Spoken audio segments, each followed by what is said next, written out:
بسم اللہ الرحمن الرحیم۔ اہل سنت الجماعت کا عقیدہ ہے کہ اولیاء کی کرامات حق ہیں، لہذا اگر اللہ کے کسی ولی کے لیے خرق عادت کے طور پر روضہ اقدس سے سرور کائنات رسول مقبول حضرت محمد مصطفیٰ صلی اللہ علیہ وسلم کا دست مبارک یا آپ کے روضہ اقدس سے کسی کے سلام کا بلند آواز سے جواب دیا جائے تو یہ ممکن ہے، بلکہ اس کے ایک نہیں کئی واقعات موجود ہیں جن کو اہل علم نے اپنی کتابوں میں ذکر کیا ہے۔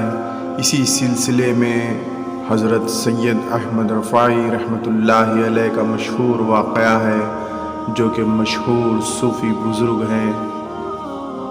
ان کا واقعہ علامہ جلال الدین سیوطی رحمۃ اللہ علیہ نے الحاوی الفتاوی میں نقل کیا ہے۔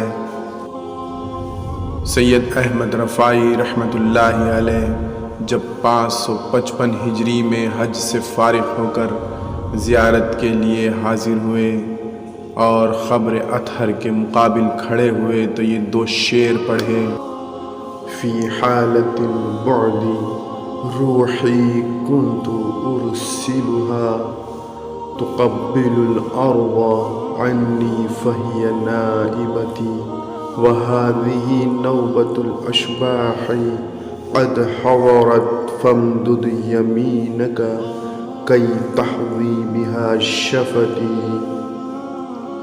ترجمہ: دوری کی حالت میں اپنی روح کو خدمت اقدس میں بھیجا کرتا تھا، وہ میری نائب بن کر آستان مبارک کو چومتی تھی۔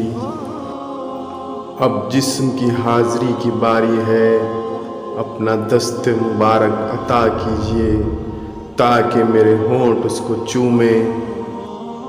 اس پر قبر شریف سے دست مبارک نکلا اور انہوں نے اس کو چوما۔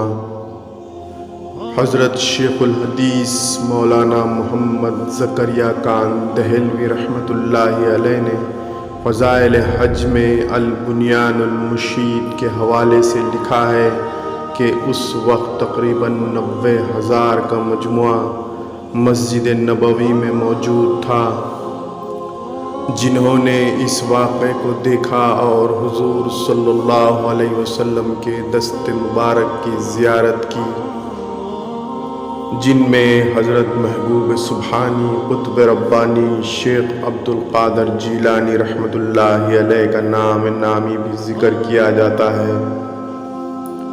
اسی طرح کی مزید معلوماتی ویڈیوز دیکھنے کے لیے میرے چینل راہ اسلام کو سبسکرائب کریں۔